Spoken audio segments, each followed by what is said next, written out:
नमस्कार, हम जी ललित नारायण झा अपने लोग देख रहा छी मिथिला मिलर। तो मिथिला मिलर के आजुक विशेष भेंटघाट कार्यक्रम में एक बार फिर से अपने लोग के बहुत बहुत स्वागत है। चूंकि शीतकालीन सत्र चल रहा है संसद के, अखन विशेष का हमरा सब राजनीतिक जो सिद्धस्त चेहरा है मिथिला बिहार तिनका से बातचीत कर रहा छी। तो बातचीतक एहि क्रम में आई हमरा सब संग मौजूद है मधेपुरा से सांसद जन अधिकार पार्टी के संस्थापक राजेश रंजन उर्फ पप्पू यादव। पप्पू भाई बहुत बहुत स्वागत है। सबसे पहले शीतकालीन सत्र चल रहा है, हर दिन अहाँ बाजि रहा छी, सबगोटा देख रहा छी लोकसभा टीवी के माध्यम से। तो मिथिला बिहार से रिलेटेड कोन कोन विषय जे छै से उठा रहा छी अपने? रिलेटेड तो कोनो खाली मिथिला और बिहार से तो पूरा समग्र देश भारत के मुद्दा है। जी जी। लगातार आर्सेनिक पानी के मुद्दा है, आयरन पानी के मुद्दा है जी। असंगठित मजदूर ये 70-72% है देश में, वो मुद्दा है जी। एजुकेशन से जुड़ल सवाल है, पर्यटन से जुड़ल सवाल है जी, सुखाड़ से जुड़ल सवाल है, बाढ़ से जुड़ल सवाल है, किसान से जुड़ल सवाल है, चीनी मिल से जुड़ल सवाल है। अभी धान के जो घोटाला भेले 18,000 करोड़ के वो मुद्दा भी उठले। एम्स के व्यवस्था से और नया एम्स खोले के बिहार में और की प्रायोजन है। बिहार में जो 40,000 करोड़ की फैक्ट्री जो पहला बार मेक इन इंडिया के तहत लाया जाए प्रयास कर लिए। और मधेसी से जो अभी आंदोलन सबसे ज्यादा प्रभावित है हमारे भारत के बॉर्डर बिहार के जबकि मधेसी के साथ सांस्कृतिक, सामाजिक, राजनीतिक तीनों रिश्ता है, पारिवारिक रिश्ता है, रोटी और बेटी के संबंध पर बहुत ज्यादा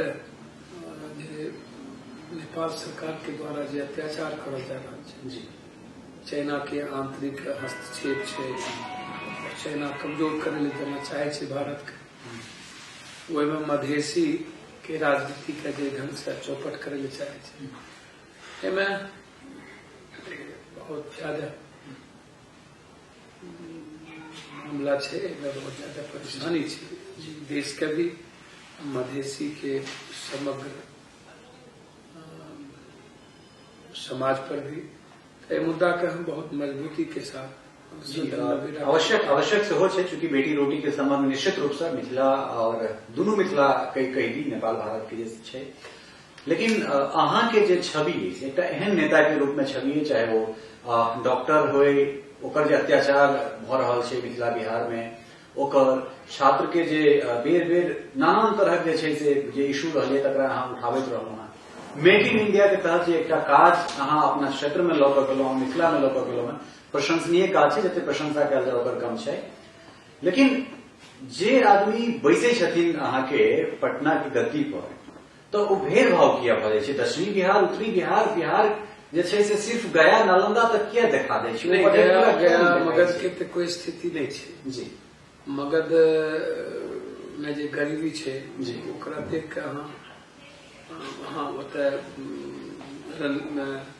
नक्सल, रणवीर सेना के जे युद्ध है, खूनी जंग है, जे जातीय उन्माद है, जे सामाजिक तनाव है और जे शोषण है। दशरथ माझी के इलाका वहाँ देखबे तो पता चलत गरीबी के, एजुकेशन कंप्लीट और पानी कहाँ जाने छे पठारी इलाका में बोरी के व्यवस्था बहुत कम है। जे डैम है बड़ा बड़ा कुरकुट डैम है और भी डैम है पूरा बंद है। पानी के अभाव के चलते खेती मृत प्राय भए गेलै। एक कनमा धान नहीं मिले छे, जे दुनिया का धान दे रहे मिथिला और मगध, वो आया धान के लिए व्याकुल है। ऐसा बात नहीं है, ये सिर्फ राजनीति बिहार के छे ना, एक राजनीतिक व्यक्ति, खास व्यक्ति के ही विकास के रास्ता प्रशस्त है। क्षेत्र के विकास अहाँ देखबे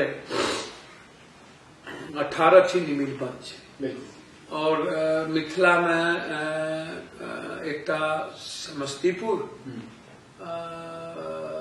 हसनपुर समस्तीपुर में एकटा सीतामढ़ी के रीगा बिल्कुल रीगा, हाँ। एकर अलावा कोई चीनी मिल हमरा इलाका में पूरा के पूरा देखबे त एक भी चीनी मिल नहीं छै और हकीकत ई छलै कि 40% चीनी जे छै से देश के मिथिला आपूर्ति और करै छै।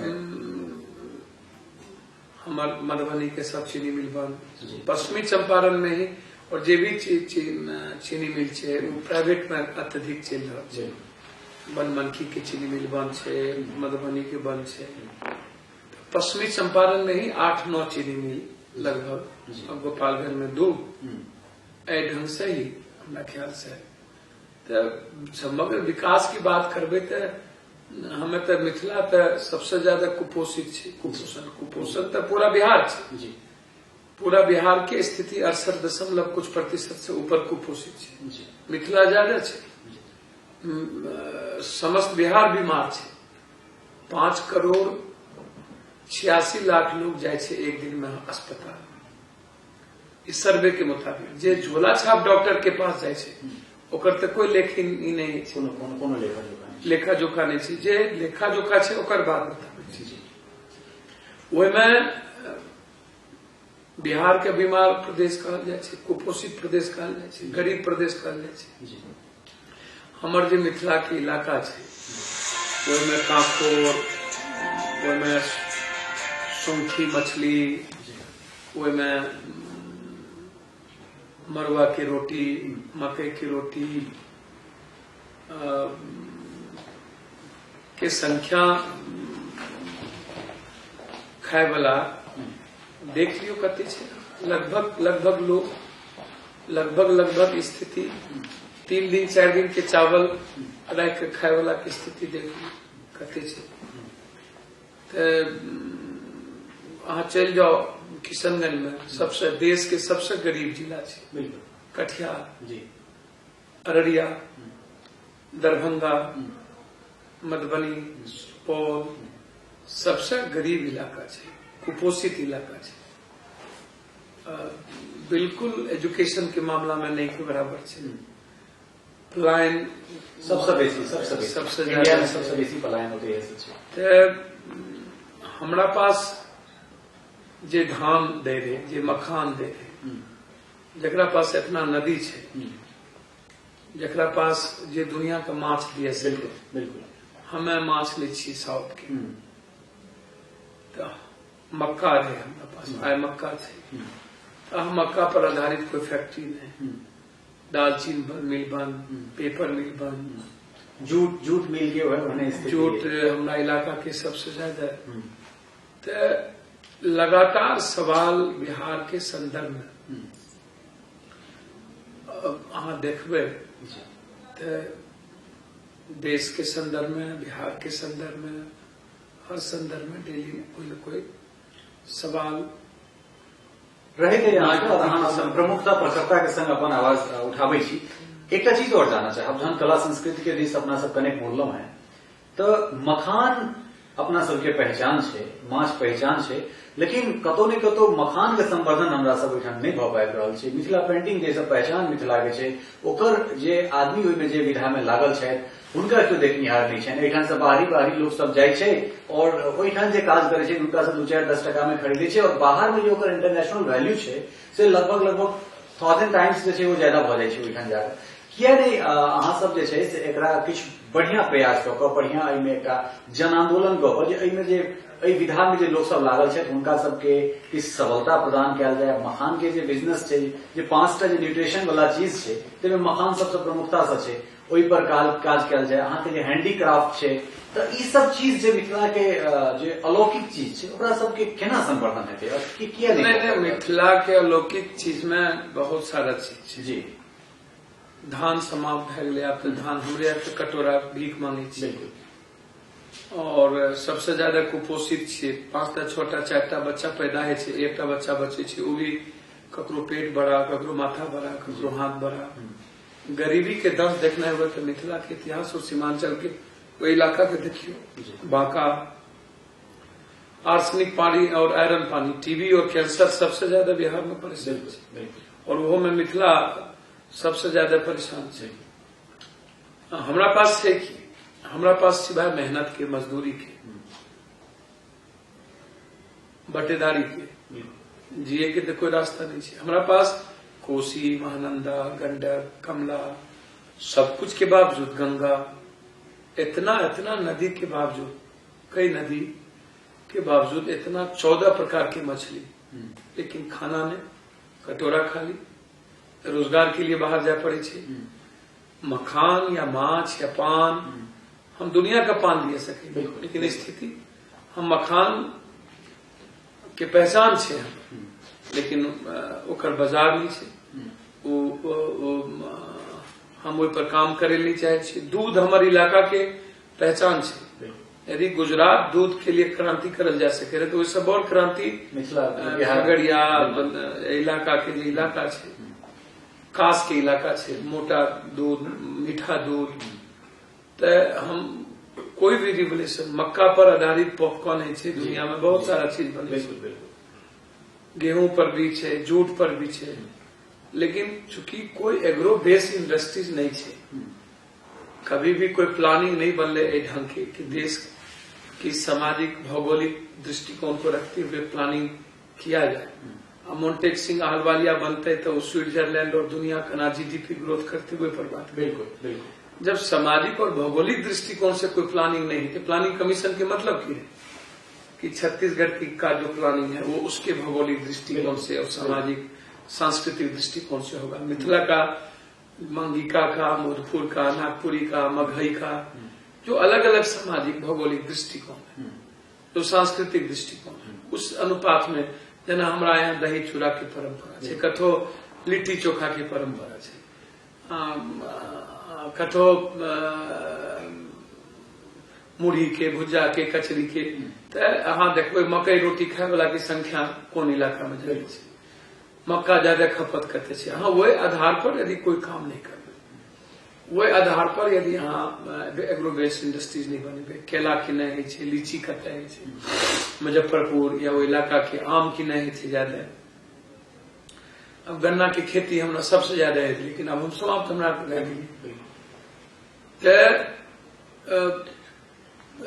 काम तो आजादी के बाद अहाँ देखबे तो गरीबी मिटाओ, गरीबी बढ़ गई, किसान को अच्छा करो, किसान की स्थिति बदतर रह गई। कृषि प्रधान देश के बदले पूंजीपति के देश, भ्रष्ट नेता, दलाल, माफिया और भ्रष्ट पदाधिकारी के देश में गए। पूंजीपति और उद्योगपति के बगैर जीडीपी वाला देश से, शेयर मार्केट के देश से, अब कृषि के तो कोई औचित्य नहीं है, किसान के तो कोई मतलब नहीं है। सवाल तो इतना है कि अहाँ देखबे एजुकेशन पर हम लगातार काम करी छी, कॉमन एजुकेशन और कंपलसरी एजुकेशन के लेकर हमारी चिंता रही।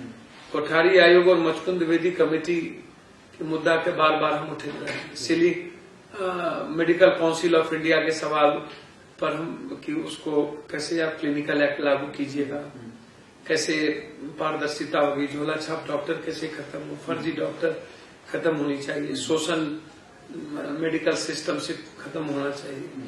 हर बेर हर मुद्दा हम उठबैत रहे छी। अभी भारत बैगन के मामला उठेलिए, अभी मुजफ्फरपुर बैगन के मामला उठले, तो रेलवे से संबंधित के मामला छे, तो लगातार मामला उठ रहा है कि यहाँ कोई भी जिला के मामला, डैम के मामला, जब कोई घटना घटे छे वो मामला, तो हर मामला का हम प्रयास करे छिए गंभीरता से। स्टेट के मामला का सीधा नकार दे छे कि ये स्टेट प्रॉब्लम है, इसको आप नहीं उठा सकते, बिल्कुल इस पर हम यहाँ से कोई काम नहीं करें। तो हमें चाहे वो कॉलिंग अटेंशन के तहत हुआ, चाहे 193 के तहत हुआ, 377 के तहत हुआ, चाहे संविशन के तहत हुआ, हर मुद्दा का हर नियमावली के तहत हम प्रयास करे छिए लाभ। सरकार के अटेंशन में लावे के प्रयास करे छी, चाहे जे ढंग से प्राइवेट मेंबर बिल के हमेशा कोशिश करी। संवैधानिक भाषा जे छै से हिंदी उर्दू के बाद मैथिली है, लेकिन मैथिली के राज्य में वो दर्जा नहीं भेट रहा है। नहीं, भोजपुरी के भी अपन भोजपुरी के अपन दिल से नहीं, दिल से निकाली के बाद बिल्कुल नहीं अलग कर सके छी। भाषा के आधार पर हम अब यो भए गेलै तो समझियो कि एकटा सेंटिमेंटल जी बिहार के या देश के भाषा और जाति के आधार के आधार पर नहीं मानते। मिथिला के विकास हुए, छोट छोट भाषा के विकास हुए, इन पर जोर नहीं जा सकेगा। लेकिन मिथिला प्रथम की, भोजपुरी प्रथम, मगही प्रथम की, ई प्रथम एकरा कोनो दृष्टिकोण से काम मिथिला मैथिली भाषा के समग्र विकास हुए, क्षेत्र के विकास हुए, क्षेत्रवाद के विकास हुए और समग्र भाषा के सम्मान हुए। जेना सर्वधर्म संभव सार्वभौमिक समाज की कल्पना करल जाए छै, मानव मानव एक की बात करल जाए छै, मानव के धर्म जीवन देखबे तो वही में ठीक है। मिथिला के अपन प्रासंगिक है, लौकिक जगत में लोक गीत है, लोक संस्कृति है, एना भोजपुरी के भी है, एना मगही के भी है। हमर मखान, हमर दही, हमर चूड़ा नीक है, कठोर लिट्टी चोखा। हम ककरो भोजन के नहीं पूछ सकते, ककरो हम ये नहीं कह सके छी भोजन ज्यादा अच्छा है, करिष्ठ है, सुपाच्य है। तो हम इतना जरूर कहबे कि समग्र भाषा के लेकर बिहार के जे 4टा भाषा है ओकर समावेश होना चाहिए और हर भाषा के रेस्पेक्ट, हर संस्कृति के रेस्पेक्ट। मिथिला मैथिली आंदोलन, मिथिला राज एहि मुद्दा पर सेहो किछु काल अहाँ कखनो कखनो बजैत रहै छी। अहाँ के नजर में की एकर जे छै की प्रासंगिकता छै? देखियो, एक बात अहाँ के पहले कहलहुँ, मैथिल की छै? मैथिल मैथ्यू राजा से मिथिला जनक की बात।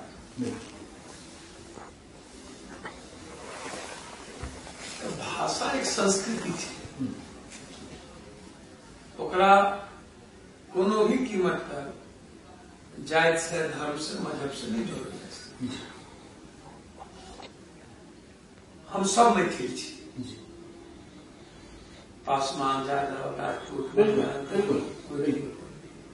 एकरा ई नहीं करल जा सके कि ब्राह्मण कखनो नहीं मैथिल, ई नहीं मैथिल। हमरा ब्रह्मनो जानती ब्रह्मण, ब्रह्म को जानने वाला ब्रह्म, निश्चय। बुरा के खिलाफ जंग लड़ने वाला क्षत्रिय, तो राजपूत नहीं बन सकता। लड़ने वाला यदि कोई है तो क्षत्रिय है, और ज्ञान देने वाले कोई है तो ब्रह्म। इसी की कल्पना की। निश्चय निश्चय।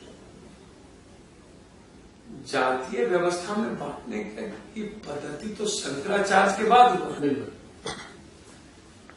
हम जाति तो थे नहीं और जाति है भी नहीं। हमको राजा महाराजाओं के काल के बाद अपनी सिर्फ अहंकार के और अपनी राजनीति के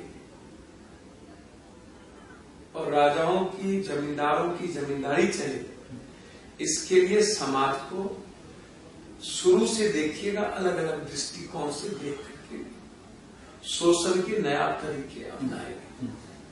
उसमें शुरू में धर्म का, भगवान का, भाग का, किस्मत का, कर्मकांड का, आडंबर का, जबकि कृष्ण ने कर्म के आधार पर व्यक्ति का चयन, महाभारत के। तो जब कर्म के आधार पर व्यक्ति का चयन हो तो जाति तो थी नहीं।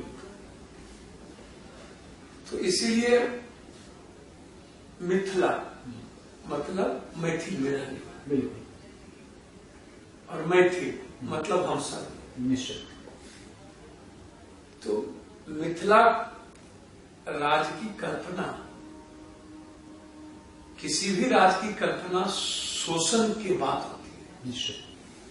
छत्तीसगढ़ की कल्पना तब हुई जब छत्तीसगढ़ में रहने वाले समाज के हर वर्गों का विकास रुक गया, उसका सम्मान, उसके साथ न्याय रुक गया। जब भेदभाव होने लगे, बिहार में जिसकी भी सरकार बनी है, मिथिला सीमांचल के इलाके ने अत्यधिक विधायक जिसको दिया सरकार उसे, निश्चित 100%। लेकिन सबसे अत्यधिक विधायक दिए हम लोग और सबसे अत्यधिक शोषण हुआ हम लोग। हमारे इलाके से भी जो मुख्यमंत्री बने वो हम लोग के विकास को बहुत प्राथमिकता नहीं, जबकि हमारे इलाके में ललित नारायण मिश्रा जी है। ललित नारायण मिश्रा जी को कुछ हद तक मैं कह सकता हूँ, जब वो रेलवे विभाग में थे या जिस विभाग में, तो उन्होंने उस इलाके को विकास की प्राथमिकता को दृष्टिकोण को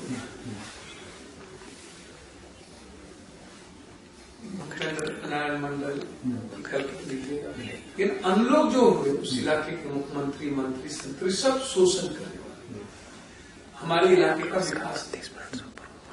तो हम चाहते जरूर हैं, हमारे मन में है, हम नहीं चाहते हैं कि बिहार का अवखंडित, बिहार बटे किसी भी कीमत पर, क्योंकि पहले ही सब कुछ बढ़ चुका है। लेकिन जिस तरीके से, जिस दृष्टिकोण को हम देख रहे हैं, जिस तरीके से शोषण बढ़ता जा रहा है, हमारी गरीबी बढ़ती जा रही है, हमारी गरीबी पर कोई बहस नहीं। 3.2% पक्के का मकान नहीं है, 3.2% पक्के का मकान नहीं, किशनगंज के पास, अररिया के पास गरीबी की ये दर्ज है। खाना हमारे पास नहीं है, हम सूंठी, हम कांखो किसी तरह पका के खाते, उस पर कोई बहस नहीं। हमारे एजुकेशन पर कोई बहस नहीं, हमारे रोजगार पर कोई बहस नहीं, हमारे नदी पर कोई बहस नहीं। तो लगता है कि हम अपेक्षित हैं। तब ये सवाल उठता है कि क्यों नहीं, जब हम बनाते हैं तो फिर हम अपनी बने। ये आम लोगों के मन में आता है सब, लेकिन राजनीतिक दृष्टिकोण से राजनीतिक लोग इसकी अपनी राजनीति करते, हम राजनीति नहीं करते। ये सवाल तो आम आदमी के से आवाज जब उठेगी तो निश्चित रूप से हम इसको मजबूती के साथ। ठीक है। अंत में नेपाल इशू जे शुरू में अहाँ जिक्र केने रही, केना एकर मतलब जे से हल निकालल जाए, और अहाँ के नजर में कोन हिसाब से देखै छी, या फिर अहाँ की करऽ जा रहल छी एक लोग? देखिए, हमेशा से भारत का बहुत घनिष्ठ संबंध नेपाल से रहा। पड़ोसी के रिश्ते होने किसी भी देश के लिए बहुत ही आवश्यक है। मुझे लगता है कि करीब करीब देश जो पड़ोसी देश है वो, उससे हमारा रिश्ता बहुत अच्छा नहीं रहा। हम चारों तरफ से घिरे हैं, और नेपाल को भी लगातार बहुत दिनों से चाइना का गिद्ध दृष्टि रही है, कैसे हम भारत को चारों तरफ से घेरे। ये बहुत ही आंतरिक हस्तक्षेप है चाइना का, और दूरगामी दृष्टि है। तो इसीलिए ये छोटी लड़ाई नहीं है। ये जो मधेशियों का आंदोलन है, मधेशियों को जो समाप्त करने की तैयारी है, या जो नया स्टेट बनने का जो मधेशी को 3 भाग में बांट करके सीधा हिमालय के पहाड़ ले जाना, लंबी लंबी स्टेट बना करके, ताकि मधेशियों के राजनीतिक वर्चस्व को समाप्त कर देना। मधेसी कहा कि हमारा जो मधेसी का जो इलाका है हमारा, आप उस तरीके से हमको 2 भाग में बांट करके, ताकि हमारी मधेसी, हमारी संस्कृति, हमारी बात करने वाली जो भाषा है, लौकिक भाषा, उस भाषा के लोग उस स्टेट का काम करें। आप एक लंबी यदि कर देंगे तो आप चाहते हैं कि मधेसियों का कोई अधिपत ना हो, ना रहे। तो कंप्लीट रूप से हमें समाप्त करने की साजिश है। हम इसको उठाते रहेंगे। हम चाहते हैं कि भारत के प्रधानमंत्री जो गंभीर है नेपाल की संस्कृति के प्रति, वो मदद भी बहुत ज्यादा अधिक कर रहे हैं। इसमें निश्चित रूप से भारत को हस्तक्षेप करना चाहिए, ये इसको हल्के रूप में नहीं लेना चाहिए। ये तो मदेशियों की सिर्फ लड़ाई नहीं है, ये भारत के अस्तित्व का, अस्मिता की भी और कूटनीति का भी सवाल है, भविष्य का भी सवाल है, इसलिए इसको बहुत ही मजबूती के साथ। अंत में लास्ट सवाल, एक शब्द में चाहो लेकर रहा हमारा उत्तर दी, केंद्र सरकार बनाम बिहार सरकार अगला 5 साल विकास हेते या टकराव हेते? नहीं, हम एक बात क्लियर रखते हैं, हमारा ख्याल से जे स्टेट के पैसा छे ओकरा कोई नहीं काट सके। अब जब बिहार सरकार काम करे ला नहीं चाहते, हमेशा बिहार के पैसा लौट के चल देते, हर चीज पर राजनीति है, तो वो सरकार के, लेकिन कोई केंद्र के पैसा रखे की हिम्मत नहीं है, दिए का चाहे सरकार ककरो वो जे फेडरल सिस्टम है, वो जे संघीय ढांचा है, संघीय व्यवस्था है, ओहिमे अर्थ का कोई नहीं दे सके। लेकिन अब छे कि कना संबंध दोनों के रहे छे, संबंध कतना गंभीरता से नीतीश जी ले छे, कतना परिपक्वता से नरेंद्र मोदी जी ले छे। और हमारा ख्याल से देश में जे भी प्रधानमंत्री रहे ओकर ब्रॉड सेंस रहे, हिमालय से ज्यादा मन ऊंचा रहे और समुद्र से ज्यादा दिल गहरा रहे। निश्चित रूप से हर प्रधानमंत्री हर क्षेत्र के विकास करे छे, कुछ न कुछ राजनीतिक प्रतिस्पर्धा लागल रहे छे, वैसे विकास अवरुद्ध नहीं करल जा सके। लेकिन विकास के प्रति बिहार चिंतित नहीं छे, बिहार के राजनीतिक व्यक्ति चिंतित नहीं छे, बस राजनीति के ढंग छे, बिहार के प्रति गंभीर कहाँ छे कुछ। और बिहार के प्रति केंद्र भी सौतेलापन के व्यवहार शुरू से करे, जे सौतेलापन के व्यवहार शुरू से हमरा लगे छे आई हो रहा। तो भाई मिथिला मिरर के समय देबाक लेल और अपन समस्त बात रखबाक लेल बहुत बहुत धन्यवाद अहाँके। इशारा है राजेश रंजन उर्फ पप्पू यादव मिथिला मिरर से बात करे, एक एक सवाल के बहुत बारीकी से बहुत प्रखरता से जवाब दिले। अंत में एक बात कहला जे अगला जे समय हेते ओ टकराव के समय नहीं है, कारण केंद्र के पैसा कोनो सरकार अगर सरकार हो पैसा राज्य के नहीं रख सके। अब ये राज्य सरकार के ऊपर निर्भर करे कि वो पैसा के केना उपयोग करे, चाहे सदुपयोग करे या राजनीति में खर्च करे। आज के अंत में बस इतना। कैमरामैन राजन कुमार झा और अभिषेक मिश्र के साथ हम ललित नारायण झा, धन्यवाद।